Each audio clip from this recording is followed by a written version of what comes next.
Hello everyone, welcome to Mastura IAS. आज हम current affairs की एक और न्यूज़ कवर करेंगे जिसमें हम देखेंगे कि तालिबान के जो विदेश मंत्री हैं मुताकी, वो भारत दौरे पर आ रहे हैं। तो ये देखते हैं क्या खबर है।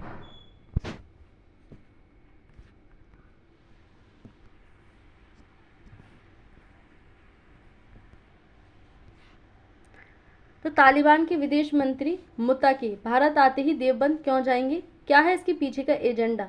यानी कि जो तालिबान के मंत्री हैं, विदेश मंत्री, वो आते ही भारत जब दौरे पर आएंगे तो वो देवबंद जाएंगे, जो इस्लामी शिक्षा का केंद्र है। तो खबर क्या है, तालिबान विदेश मंत्री अमीर खान मुताकी भारत दौरे पर आ रहे हैं। जो तालिबान के विदेश मंत्री हैं वो भारत दौरे पर आएंगे। वे भारतीय विदेश मंत्री एस जयशंकर, जो हमारे फॉरेन मिनिस्टर हैं, एस जयशंकर और अन्य वरिष्ठ नेताओं से मुलाकात करेंगे। यह यात्रा भारत और तालिबान के बीच कूटनीतिक संबंधों को मजबूत करने का संकेत मानी जा रही है। यानी कि जो भारत के संबंध है तालिबान के साथ मजबूत करने की ओर ये कदम माना जा रहा है कि जो तालिबान के विदेश मंत्री हैं वो भारत के साथ अच्छे संबंध बनाना चाहते हैं। इसलिए जो है ये इनकी कूटनीतिक संबंधों के लिए बहुत महत्वपूर्ण मानी जा रही है इनकी यात्रा। तो यहाँ पर जैसे कि खबर आ रही है, आप देख सकते हैं। दौरे का उद्देश्य क्या है, ये जो भारत में दौरा करने आ रहे हैं, तो भारत और अफगानिस्तान तालिबान सरकार के बीच संपर्क बढ़ाना है।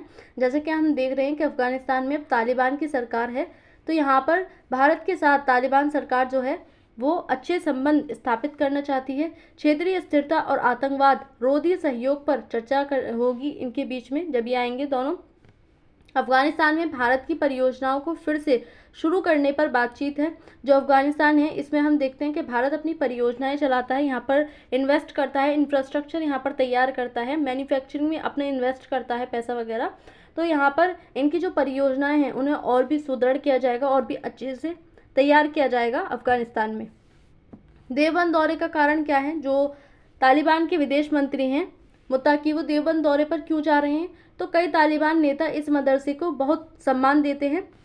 पाकिस्तान के खैबर पख्तूनख्वा प्रांत में स्थित दारुल उलूम हक्कानिया मदरसे की स्थापना दारुल उलूम देवबंद की तर्ज पर हुई है। जो देवबंद का मदरसा है उसी की तर्ज पर जो पाकिस्तान का मदरसा है खैबर पख्तूनख्वा प्रांत में स्थित है दारुल उलूम हक्कानिया मदरसा, उसकी जो देवबंद है उसकी मदरसे की तर्ज पर ही पाकिस्तान में इस मदरसे की स्थापना हुई है। कई तालिबान नेता और कमांडर इसी मदरसे में पढ़े हैं जो पाकिस्तान में स्थित है। दारुल उलूम हक्कानिया के संस्थापक मौलाना अब्दुल हक ने भारत बंटवारे से पहले 1947 में देवबंद मदरसे में पढ़ाई की थी। जो दारुल उलूम हक्कानिया के संस्थापक हैं जिसने पाकिस्तान में इस मदरसे की स्थापना की थी, उन्होंने देवबंद मदरसे में पढ़ाई की थी जब भारत और पाकिस्तान बटे नहीं थे 1947 से पहले, और इसी मदरसे में इन्होंने पढ़ाया भी था।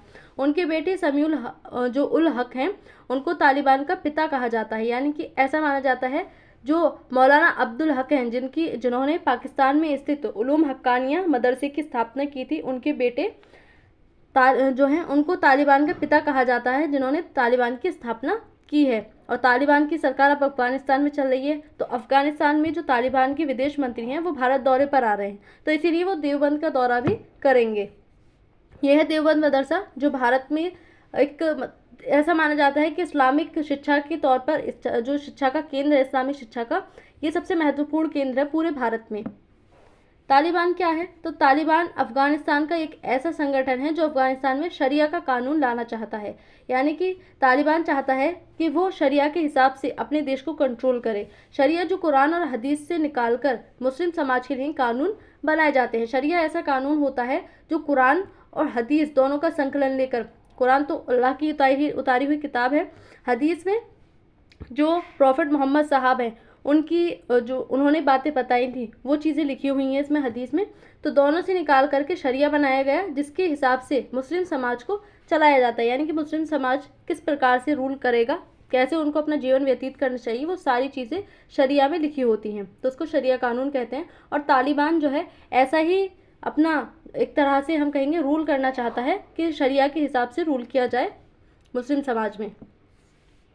देवबंद का इतिहास क्या है, तो दारुल उलूम देवबंद की स्थापना 1866 ईस्वी में हुई थी।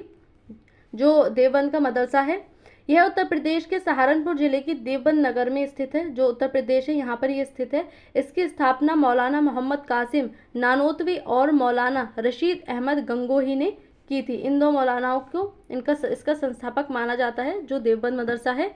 स्थापना का उद्देश्य क्या रहा था? तो 1857 की क्रांति के बाद ब्रिटिश शासन ने मुस्लिम शिक्षा संस्थाओं को दबा दिया था। हम देखते हैं जो पहला विद्रोह हमें आज़ादी के लिए दिखाई देता है वो 1857 की क्रांति दिखाई देती है, जिसमें मुसलमान थे उन्होंने भी बढ़ चढ़कर भाग लिया था। जो ब्रिटिश सरकार थी उन्होंने मुस्लिमों को काफ़ी दबा कुचलाया था उस टाइम पर, ये कहते हुए कि इसमें जो सबसे बड़ा योगदान रहा है वो मुसलमानों का रहा है, और पठान जो जनजाति थी उस पर काफ़ी ज़्यादा आक्रामकता इन ब्रिटिशर्स ने निभाई थी। इस्लामी शिक्षा, संस्कृति और पहचान को बचाने के लिए इस मदरसे की स्थापना की गई थी, यानी कि जो इस्लामी शिक्षा है वो बरकरार रहे, उनकी संस्कृति और पहचान लगातार बनी रहे, इसलिए इस मदरसे की स्थापना की गई थी ताकि मुस्लिमों को उनकी शिक्षा दी जा सके। धार्मिक शिक्षा को बढ़ावा देना और समाज को जागरूक करना इसका एक महत्वपूर्ण उद्देश्य था, जो मदरसे की स्थापना की गई थी देवबंद की। देवबंद शिक्षा पद्धति क्या है, यानी कि यहाँ पर किस प्रकार की शिक्षा दी जाती है? तो देवबंद में कुरान, हदीस, अरबी, फारसी, तफसीर और इस्लामी कानून शरिया की शिक्षा दी जाती है, यानी कि इस्लामी कानून के हिसाब से जितनी भी शिक्षा होती है वो इस देवबंद में दी जाती है।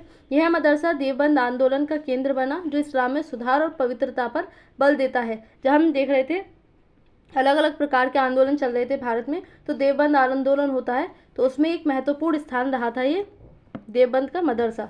देवबंदी आंदोलन हुआ था। यह आंदोलन इस्लाम की मूल शिक्षाओं की ओर लौटने पर आधारित था, यानी कि जो मुस्लिम हैं वो वास्तविक शिक्षाओं पर लौटे। जो आडंबर हम देखते हैं कि हर धर्मों में बाद में आकर के आडंबर आ गए थे, जैसे कि हमें वैदिक धर्म में भी आडंबर आते हुए नजर आते हैं, इसी प्रकार से इस्लाम में भी आए थे।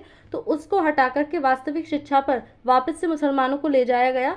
आंदोलन ने ब्रिटिश शासन के खिलाफ स्वतंत्रता आंदोलन में भी भूमिका निभाई थी। कई उलेमा ने असहयोग आंदोलन और खिलाफत आंदोलन में भी भाग लिया था। जब भारत आज़ादी की बात चल रही थी तो असहयोग आंदोलन और खिलाफत आंदोलन चले थे उस टाइम पर। उसमें भी जो यहाँ के उलेमा थे, जो देवबंदी मदरसे से पढ़कर निकले थे, उन्होंने भी इसमें सहयोग किया था।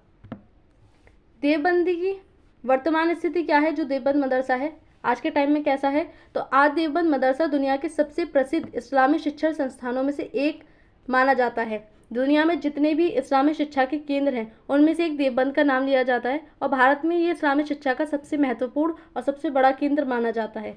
यहाँ से निकलने वाले जितने भी विद्वान हैं वो भारत, पाकिस्तान, अफगानिस्तान और बांग्लादेश में प्रभावशाली हैं।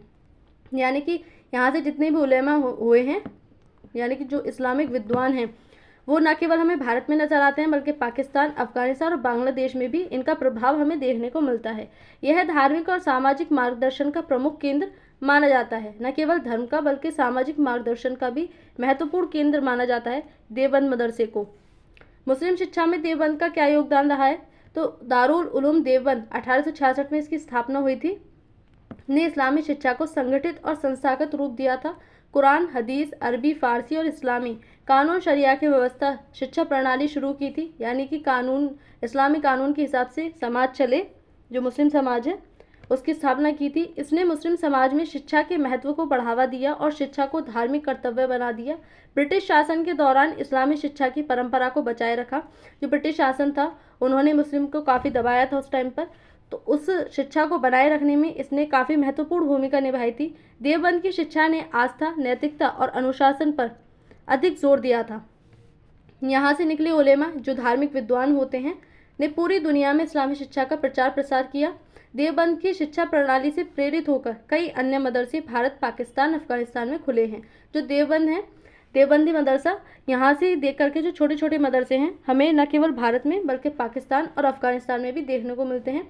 इसने पश्चिमी शिक्षा के प्रभाव में भी मुस्लिम पहचान को सुरक्षित रखा। गरीब और ग्रामीण मुस्लिम युवाओं के लिए सस्ती और सुलभ शिक्षा का माध्यम बनाया। देवबंद ने मुस्लिम समाज में शिक्षा के माध्यम से आत्मनिर्भर और एकता का भाव जगाया था। यानी कि उस टाइम पर जो मुसलमान थे उनमें काफ़ी ज़्यादा हम देख रहे हैं उनकी स्थिति काफ़ी ख़राब हो गई थी, तो ऐसे में बहुत सस्ती और सुलभ शिक्षा देवबंद ने प्रदान की थी। भारत अफगानिस्तान संबंध किस प्रकार के रहेंगे ऐसे में? तो ऐतिहासिक संबंध अगर दोनों के देखें तो भारत और अफगानिस्तान के बीच सांस्कृतिक, धार्मिक और व्यापारिक संबंध हैं वो प्राचीन काल से ही चले आ रहे हैं। दोनों देशों के बीच बौद्ध धर्म, सूफी परंपरा और सिल्क रूट व्यापार का साझा इतिहास है। जो सिल्क रूट हमें चीन से लेकर के ईरान तक का रास्ता दिखाई देता है, जहाँ पर बड़े बड़े व्यापारी व्यापार करते थे, उससे जुड़े हुए इन दोनों के संबंध दिखाई देते हैं। दोनों देशों में देवबंद भी संबंध बनाता है। जो देवबंद मदरसा है वो दोनों के ही लिए बहुत महत्वपूर्ण है। जैसे कि अभी तालिबान के जो विदेश मंत्री हैं वो देवबंद का दौरा करेंगे, क्योंकि उनकी ऐतिहासिकता उससे जुड़ी हुई है। राजनयिक संबंध देखें दोनों के बीच में तो 1947 में भारत की स्वतंत्रता के बाद अफगानिस्तान पहला देश था जिसने भारत को मान्यता दी थी। जब भारत आज़ाद हुआ था 1947 में, तो अफगानिस्तान पहला ऐसा देश था जिसने भारत को एक राष्ट्र के रूप में मान्यता दी थी।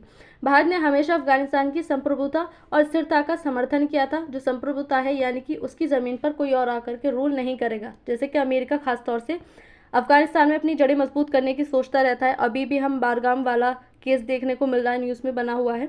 तो ऐसे में भारत हमेशा उसको संप्रभुता देश मानता है, कोई और यहाँ पर आकर के रूल नहीं करेगा।